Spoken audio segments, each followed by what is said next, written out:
আসসালামু আলাইকুম রহমতুল্লাহি ওয়া বারাকাতুহু। সম্মানিত ভিউয়ার্স, দেখতে পাচ্ছেন আমি বটি দিয়ে ঘাস কাটতেছি। এই বটি ঘাস কাটারই বটি, ঠিক আছে। মেশিনের মতো ধরা মাত্রই কেটে যায় ঘাস, একেবারে সেওয়াই যাচ্ছে। এই বটিটা আমাদের অর্ডার দিয়ে বানাই আনা হয়েছে কামারের কাছ থেকে, এবং আসারি সিস্টেম ওরাই করে দিছে। মানে এইগুলো ওরাই বিক্রি করে, ওদের কাছ থেকে আনা হয়েছে। গরু ছাগল যারা লালন পালন করে এরকম বটি তাদের বাড়িতে লাগে। কারণ এটা দিয়ে ধরা মাত্রই ঘাস মনে করেন যে একেবারে ছোট ছোট কুচি কুচি হয়ে যাচ্ছে। আমি যেই সাইজে ধরতেছি ওই সাইজ হয়ে যাচ্ছে। তো ঘাস কাটার জন্য এরকম একটা মেশিন দিয়ে আমি ঘাস কাটতেছি। আমাদের বাড়িতে অনেকগুলো ছাগল আছে। তো এখন চকে বাতারে ক্ষেত খোলা উঠে গেছে, আবার মানুষ ধান লাগাইতেছে। তো এই জন্য চকের যে আলাদা একটা ঘাস, ওই ঘাসটা পাওয়া যায় না। এখন লাগানো ঘাস যেটা, ওইটা ছাগলে খাওয়াইতেছি। আমাদের চকের মধ্যেই আমরা লাগাইছিলাম ঘাস, সেই ঘাস উঠে আই না কাইটে ছোট সাইজ করে দিতেছি, যাতে ঘাসগুলো আগাছা না করে।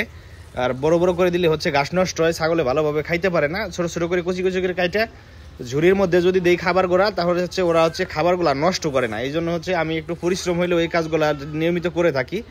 আর যাদের বাড়িতে গরু ছাগল আছে তারা এইভাবে কুচি কুচি করে কেটে ঘাসগুলা দিবেন, যাতে গাছগুলা নষ্ট না করে, আগাছা না হয়।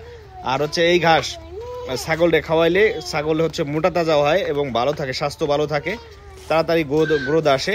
এবং আমাদের বাড়িতে 5টা ছাগল আছে। 5টার মধ্যে 2টা প্রেগনেন্ট ছিল, একটা বাচ্চা দিছে রিসেন্টলি, ছোট ছোট 2টা বেবি দিয়েছে, একটা ছেলে একটা মেয়ে।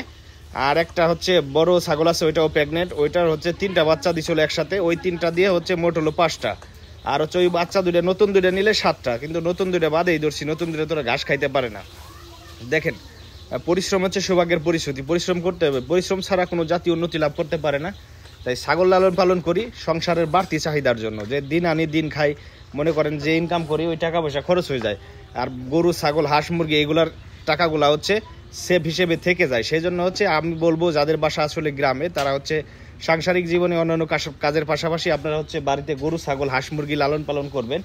এই টাকাটা আপনাদের সেফ হিসেবে বছর শেষে মুনাফা হিসেবে থেকে যাবে। আর যা ইনকাম করবেন প্রতিদিন খরচ হয়ে যাবে, থাকবে না এক টাকাও।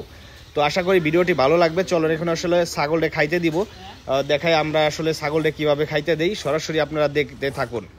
এখন ঘাস কাটার পরে ঘাসগুলা ভরতেছি, বলে করে ছাগলটা দিব খাইতে। ছাগল আছে বাড়িতে কিছু, লালন পালন করি।